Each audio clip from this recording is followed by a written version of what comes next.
GS score, GS score, GS score, GS score, GS score, GS score, GS score, GS score, GS score, GS score, GS score है, GS score, GS score, GS score, GS score, GS score, GS score. GS score.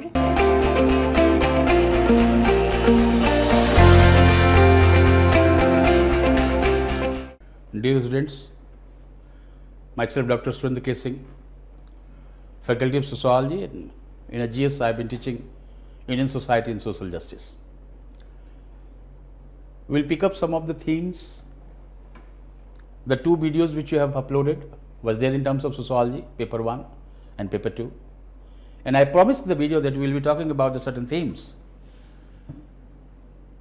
The first theme which I am picking up is empowerment. And empowerment, when you look at the paper 1,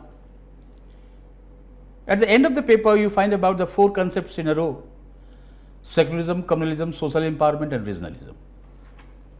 But empowerment will not be there in paper 1.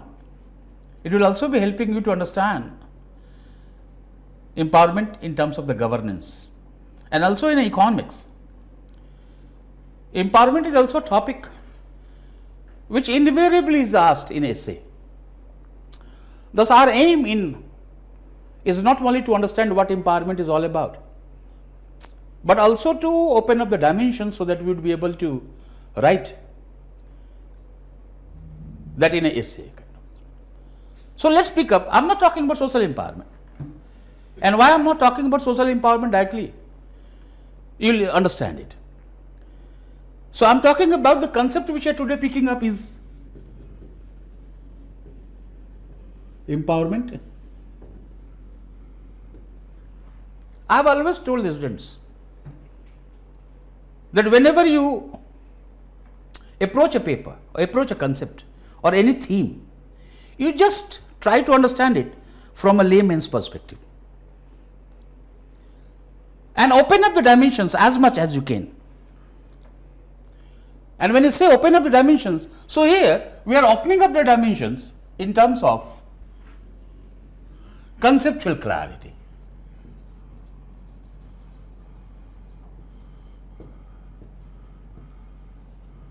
Or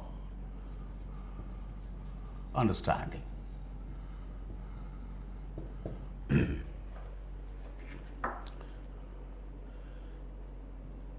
a very simple sentence, it is all about a strengthening of one's autonomy. And in the last 4 decades, the concept has gained momentum, particularly in all those societies where power seems to be evenly or unevenly distributed. So, we will be talking about that in terms of micro and macro.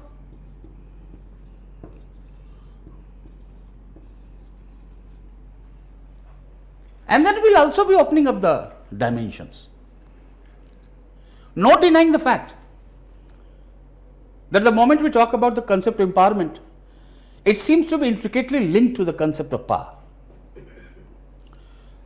And thus, the political process, the political dimension seems to be the most important one. However, we needed to think it not only from the institutional perspective, but also from the interpersonal kind of perspective. And thus, if we talk about the dimensions,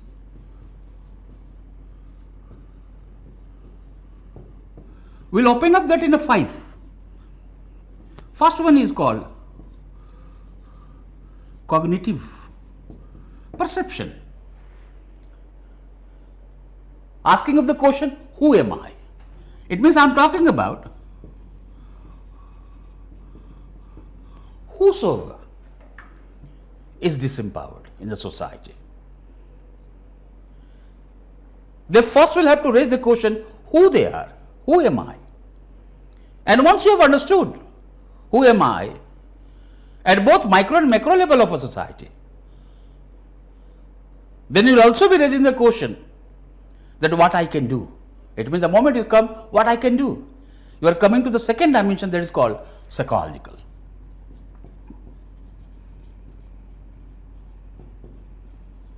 That is what I can do. Psychological dimension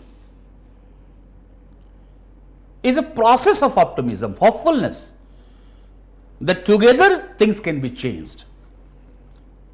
Together the changes could be brought in the social relationship, could be brought in the institutions and discourses which have excluded the people. I'll open up. And the third one is called social dimension.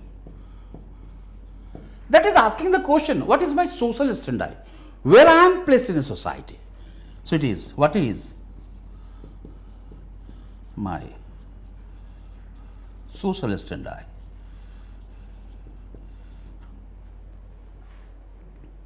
And then economical.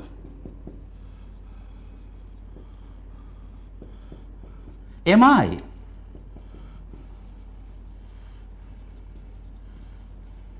economically viable?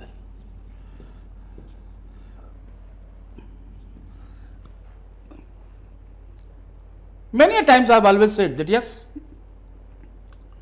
political rights, political freedom, empowering the people with the political process seems to be a major modus operandi. But people, to become autonomous, to become decision making or decision maker, they need to be self-reliant, they need to be economically independent.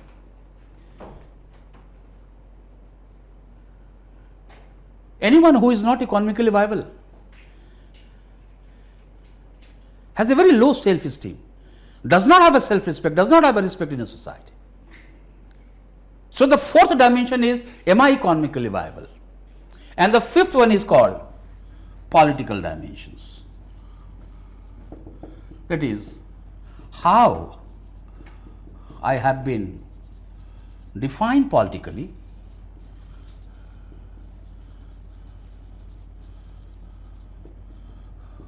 what rights have been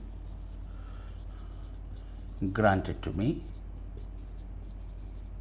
how I can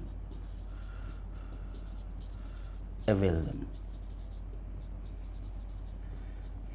It's not about knowing about rights, but also becoming conscious that how to avail the rights which have been granted to me.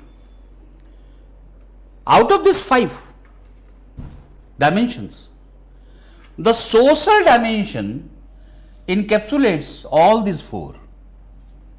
It envelops all these 4.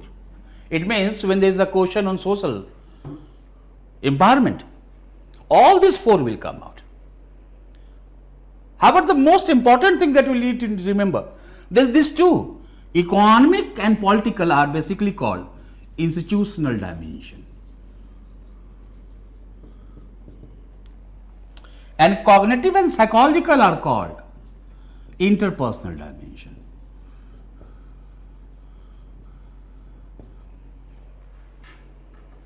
The totality of these 2 is social empowerment. And social empowerment, when you say what social empowerment is all about, it is basically a process of developing a sense of autonomy, developing a sense of confidence and a decision making ability. And we say sense of autonomy, confidence, decision making ability, the purpose of which is basically to change the social relationship and also to change those institutions and discourses that have excluded them, either in terms of social, economic, political, whatever the discourse which is there in society, where you find that you have been excluded, you now need to bring the change into it. That's why I say that this is basically external. For example, if I say that these are the 2 through which the government tries to empower the people, but the external dimensions must come in sync with the internal mobilization of the people. And for this internal mobilization of the people, these 2, who am I? Not only knowing about me, as an individual, but also knowing about all those people who are also similar to me. And once I have identified these are the people who are similar to me, then the psychological, what I can do, what together we can do. That's why in the very beginning I said, the psychological dimension is basically a phase of optimism, hopefulness, that together things could be changed. And change not only in terms of social relationship, but change also in terms of institutions, discourses, which have somehow kept you away from there. Your inclusive dimension has been denied. You are excluded from them. And in this very process, once you have done this one, dimensions, then I say that external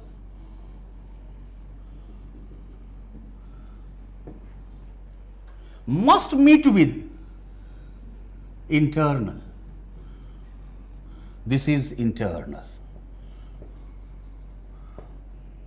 Cognitive, psychological, and social. I said that social has enveloped all this. It includes all this. Once you have done, then find about the target group and initiatives.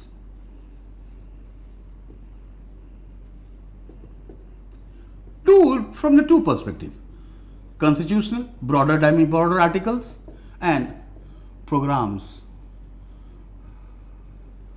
and policies. Programs and policies for those who you have identified as a target group. Broadly, conceptually, in academic dimensions, we are looking at the concept of empowerment. It came from the community psychology. And particularly in the West, more precisely in USA. During the decades of 80s, it became a slogan. In India, when we are looking at the concept of empowerment, we will find about during the decades of 90s, empowerment emerged as a catchword, catchphrase. Any one of you who is going through the India yearbook and other kind of perspective, you will find about when you got independence, welfare was the major perspective. Welfare during the 60s and 70s, decades of 60s and 70s, was replaced by development. And from 90s, the major slogan that has emerged out is empowerment. And when you look at in a very micro perspective, and particularly when the focus shifted to enhance the participation or increase the participation of people in a development, when participatory developmental perspective that has started emerging out, empowerment was emphasized.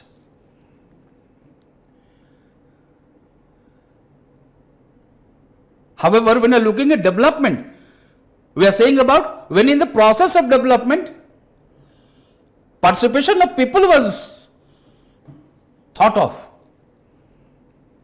then empowerment emerged. It means development seems to be a broader term, empowerment is a subset of this one. But when you look at the macro meaning, that empowerment is a process to create such a conducive social, cultural, economic, political, ideological atmosphere in which people could develop themselves. Now, when you look at this, what I have just said, to create such a conducive social, cultural, political, economic, ideological dimension in which people could develop themselves, it means empowerment is a broader set, development is a subset. And when we look at the macro level, it is an expansion of assets, capabilities of the people to participate in, to negotiate with, to influence, control, and hold accountable all of those institutions which affect or which has the ability or capacity to affect their lives. Now, when you say it is empowerment is a process which expand the assets, capabilities to participate in, to negotiate with, to control or held accountable all those institutions which have excluded them or which have the capacity, capability to exclude them. It means, in a very simple sentence, empowerment is basically a process of transition from forced powerlessness to that of power. What people are told to do to what people decide to do. And when I say what people are told to do, it means there is a lack of decision making ability. There is a lack of autonomy. The people have not developed the confidence to take decisions. One should be able to take decisions about his life. It is a strengthening that decision making process, a strengthening which will make them autonomous, a strengthening which will make them confident to take decisions about their life. What I want to be, how I want to be, that decision should be mine. That's why I say it is bringing a transition from what people are told to do to what people decide to do. And the moment say what people decide to do, enhancing the decision making power of the people seems to be important. Many times in women empowerment, when I always tell, mind the two sentences. What men say women do is androcentric. What women say they do is a gynocentric, internal dimension. It's a women's perspective, not the men's perspective. There's a qualitative change from what people are told to do to what people decide to do. And for which what we need to do? We need to bring people in a social, economic, political dimension, discourse of the society, where all those who have not found a voice and they have sustained the culture of silence, they now need to be brought within the process. That discourse, that narratives of society. And you need to invest power with people, with connotes equality. It is not that we have delegated certain work. In the process of empowerment, the power must lie with the people. I have been a firm believer not of power to the people. I have been a firm believer of power with the people, because once again I am saying with connotes equality. So if you need to be autonomous, if you need to be confident, if you need to be decision maker, then you should be equal in that power process. For which that culture of silence has to go. Dialogic commitments has to be there. And when we are looking at the society like India, the major problem lies here, interpersonal one. Right since 1947 and from 1951, from where the first 5-year plan began till the 12th and the Niti Aayog, we have been finding about the developmental discourse of the country, in which every government, every respective government, whosoever has come to the power, they initiated certain programs, policies, they brought certain laws, certain amendments were created, enacted. But somewhere we have not witnessed change at the interpersonal level. Thus, this institutional must meet with interpersonal.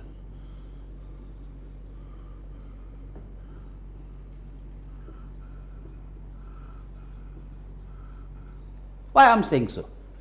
Because if you are saying only institutional, where the government is taking decision, the constitutional safeguards are coming out, laws are being enacted, amendments are coming, programs and policies are being introduced, but people are merely the beneficiaries. What we require in empowerment is to make people a catalyst of change, because they are the one who has to take decisions about their life, who they want to be, how they want to be, what they want to be. Things should not be imposed on them. And in a democracy, people are not subject they are partners. Transition has already taken place once we got independence from subject to the partner approach. Everyone should get their voice, and precisely whosoever has been left out in a social, economic and political discourse of the society, they must find their voice. And empowerment is the process to provide that voice to them. It's a process to raise their concerns, to become conscious of their rights, and becoming autonomous, confident decision maker to change that social relationship. Time and again I am saying, not only changing that institution, discourses which has excluded them, but exclusion has also taken place at the level of social relationship, for which we now need to focus on the interpersonal one along with the institutional one. Unless and until the interpersonal dimension is changing, institutional dimension will merely be making people to rely on this one. That's why it says the change is from being a mute beneficiary to catalyst of change.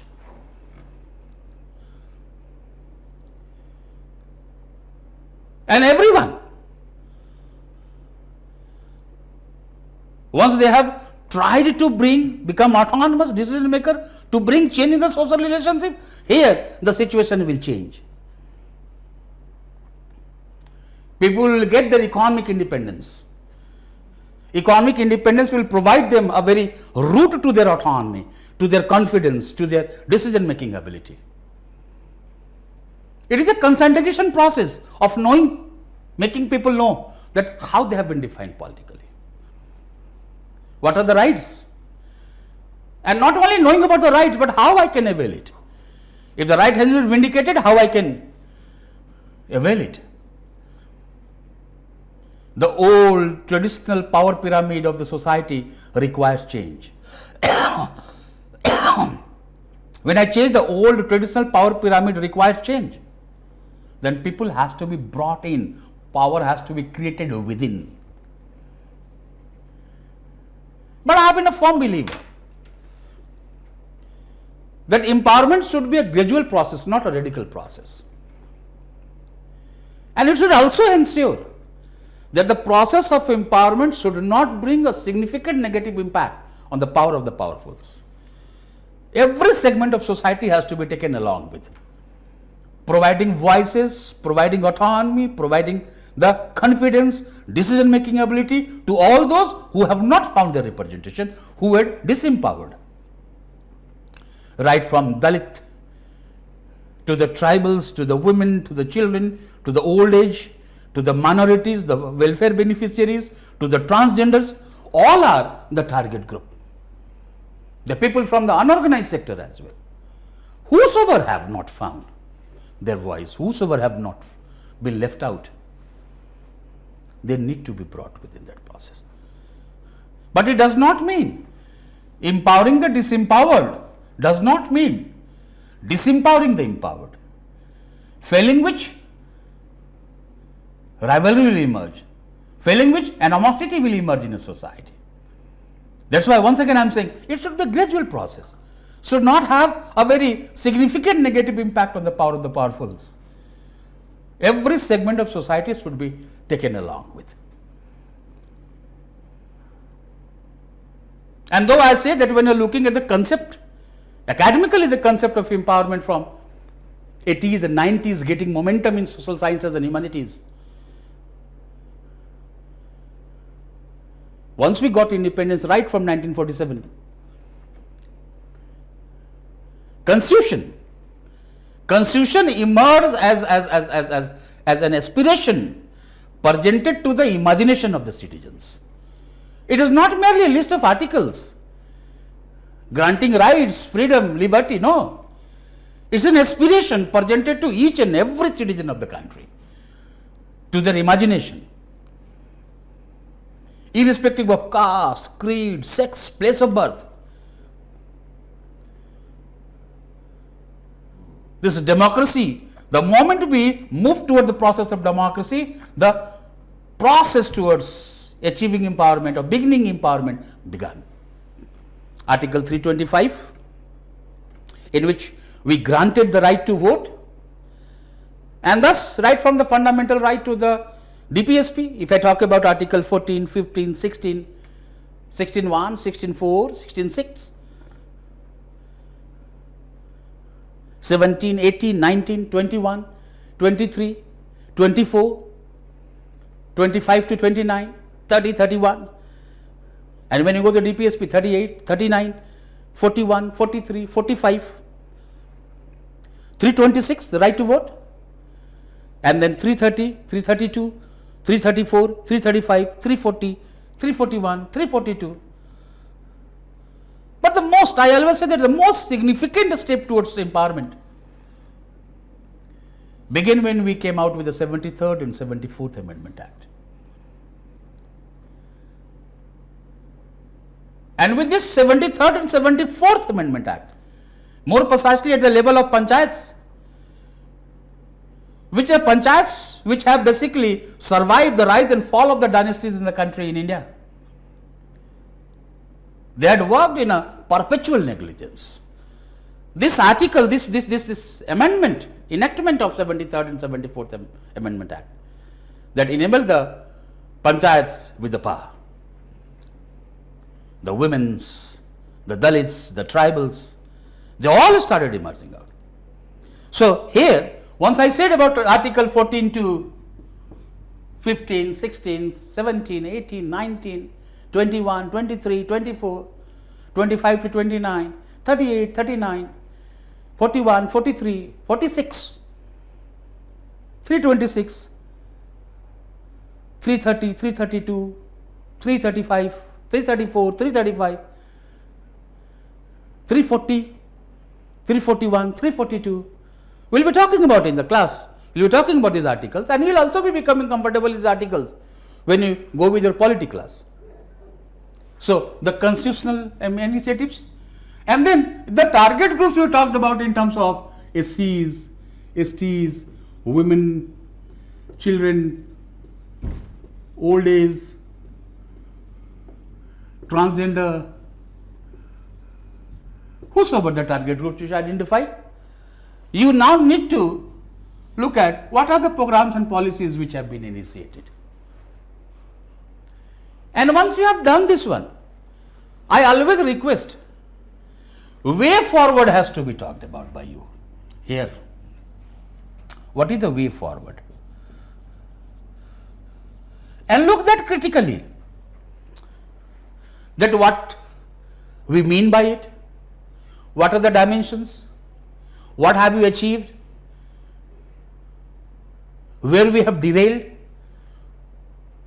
despite these constitutional safeguards, what is the condition in terms of the social, economic and political discourse of the country. So be a bit critical and be suggestive that what you require it to be. And in this way, these dimensions right from here to here to here to here. Once again I am saying, when you say your syllabus is empowerment, it's a process. It's not a product. It's a process to make people autonomous, confident, decision maker, to change the social relationship and also to change the institutions' discourses that exclude them. All right. To look at critically those institutions, those discourses which have excluded them or which has the capacity to exclude them. And once you have done this one, programs and policies, this will make you go to the paper 2. Women empowerment, Dalit empowerment, such kind of essays will make you go to essay. Women empowerment will be part when you talk about self-help groups and others.